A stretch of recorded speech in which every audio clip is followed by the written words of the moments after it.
Kyle Shanahan. He could get I don't know if you want to call it the Andy Reid treatment, but you win a lot of games, you get to the playoffs, you get to the divisional championship, you get to your conference championship, and then you just can't get over the hump. And at a certain point, your time is up. But it's have we hit a ceiling in San Francisco might be the attitude.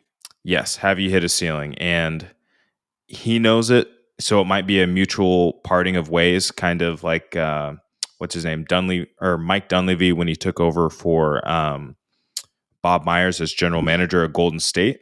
Right? Sometimes things match out. There's going to be a changing in the guard. McCaffrey, Debo, Kittle, Trent Williams, like he's going to leave before it gets too out of hand. And I'm not sure whether Shanahan it's going to be could go, whether it's Chicago with Caleb Williams or Jacksonville with Trevor Lawrence. I mean, there are so many fun possibilities of places he could go find a great quarterback and do some really interesting stuff, man. Yeah, I'm not saying he will, but if they miss the playoffs or say they sneak in the wild card, which is very possible right now, they get in the wild card and they lose in the first round, you don't feel super great about that team. Again, defensively, they're struggling. They're struggling to score in the red zone. It seems like teams have figured out what Kyle does and doesn't want to call in the red zone to make that tough. So we'll see. Here are the next couple games, and really here through the end of the year for the 49ers. Here are the quarterbacks they play. Josh Allen, Caleb Williams, Matthew Stafford, Tua, Jared Goff, and Kyler Murray. There's only one game where maybe they've got a better quarterback. Maybe it's Tua, probably actually. Tua or Caleb Williams. Yeah, and I don't think Brock Purdy's head and shoulders better than Tua or Caleb Williams. And so I think from here on the rest of the year, they've got a worse quarterback in every game, if not almost every game they play. And that's a problem.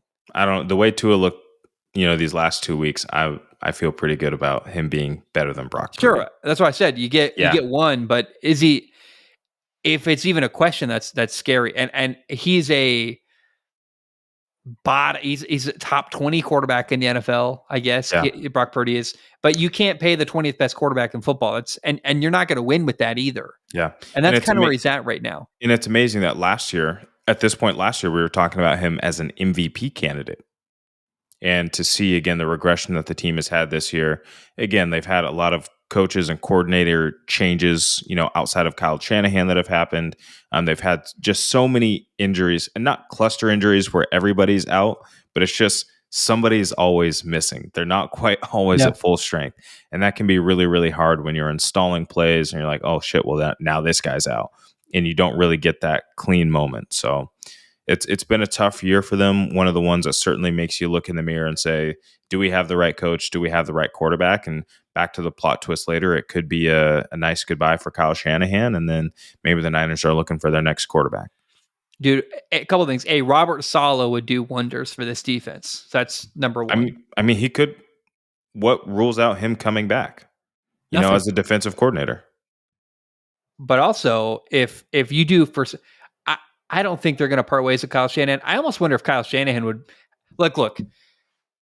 They've hit a wall in San Francisco. They haven't won a Super Bowl. They're going to have to pay Brock Purdy. Do you want to be coach of the 49ers? Actually, like for real, are you not better off going to coach Trevor Lawrence? You said it earlier. The Bears would be kind of sick, dude. Either one of those options, like the Bears would be sick. That's a home run, right? And I look, if the Bears could hire, which would be really funny, Shanahan playing Matt LaFleur. Shanahan and Saleh. Dude, I mean, and what would Saleh do with that Bears defense, by the way? Like that's, and I don't even think you got to fire Kyle Shanahan. Is it possible he just goes, I'm out? Like, I don't. Yeah. I wonder what his contract looks like and if you're allowed to do that. Because obviously Sean Payton had to be traded to the Broncos. I'm curious what that would look like. I'd spend a first round pick on getting Kyle Shanahan in there. Dude, if you're the Bears, no doubt. And you can't waste and look, all Kyle Shanahan's got to say is, I'm either not going to coach or you're going to trade me. And then he's got all the power. You can't force the guy to be your head coach. Yeah. All right, I'll sit out this year. And you're like, so you could, theoretically, that move could happen. And Kyle Shanahan coaching the Bears with Robert Saleh's defensive coordinator is a home. And by the way, how interesting would that NFC North be, which is already really crazy good? Sam Darnold and the Vikings with, Kevin O'Connell. And then you've got Matt LaFleur and Jordan Love. And you got Jared Goff, Dan Campbell, the Lions, and then you'd have Kyle Shanahan, Robert Saleh, and Caleb Williams in Chicago. It would be unbelievable television. Hey, if that happens, heard it here first.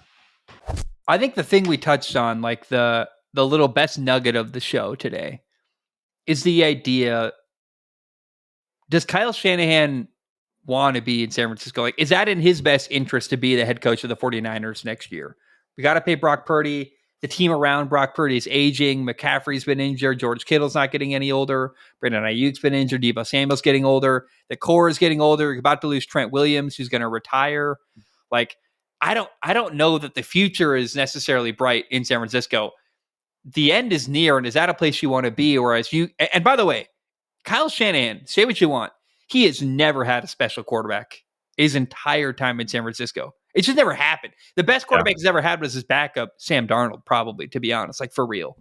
And and to go from Jimmy Garoppolo to Brock Purdy is such a shameful waste of a career. It's actually, again, we've talked about the parallels between Andy Reid in Philly and Kyle Shanahan in San Francisco, but Andy Reid, I see what you want about Donovan McNabb's. He never really had a special one, truly, until he got Patrick Mahomes. And I'm just curious, if you gave Shanahan a Mahomes-esque, one of those really, truly special quarterbacks, what would happen? Whether that's Caleb Williams in Chicago or Trevor Lawrence in Jacksonville, is it not a better move for his career trajectory to just say, hey, it's been fun. I'm out. I want a great quarterback and I want to be in a different situation? Yeah, that could very much be the case. And they tried to make that happen with Trey Lance. They thought that he was going to be that game-changing guy, and yeah, that obviously didn't work out. And Dallas isn't even messing around, taking a chance with it. So it tells you really the truth that there just wasn't anything there. So yeah, time might be up. There's still a lot of coaching left in him, but yeah, like things might be on the decline in San Francisco.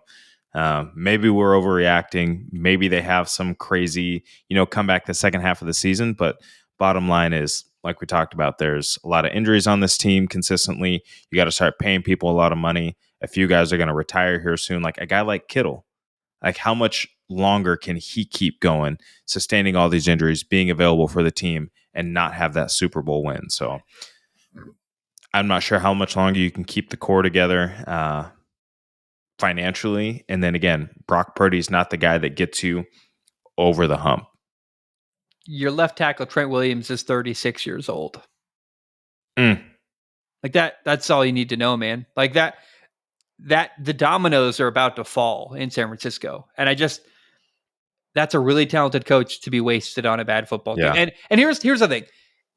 Whatever his let's look up his contract, right? Because what's going to happen if he stays is they're going to be bad for another couple of years, and then he's going to get fired and go somewhere. Like, why waste that? Why go through all that? The years of suck. Why not just say, look, we're not going to work, and I'm out? Because I really think they're headed towards a bad couple of years, whether he stays or not. And I just think you could be somewhere else and not waste years of your life and years of your career. Yeah, Chicago and Jacksonville sound pretty sweet. He signed through the 2025 season. Okay, yeah. So it's not impossible for him to find a way to wiggle out of that. If That it's just 1 year. Yeah. Yeah. Not impossible. Yeah. That you said something, I don't think it was really fascinating to me. The Cowboys are dog shit. They're terrible, right? Yeah. And despite being as bad as they are, you're right. They haven't even given a thought to Trey Lance.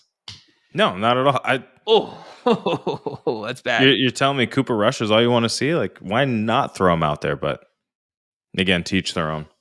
Tank for something. I don't know. There's always a good reason to have a good first round pick. I don't know. You're right. Why not put Trey Lance out there at this point?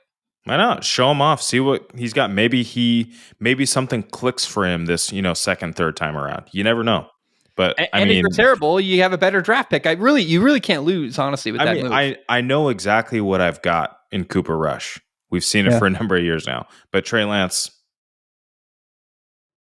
Let's find out.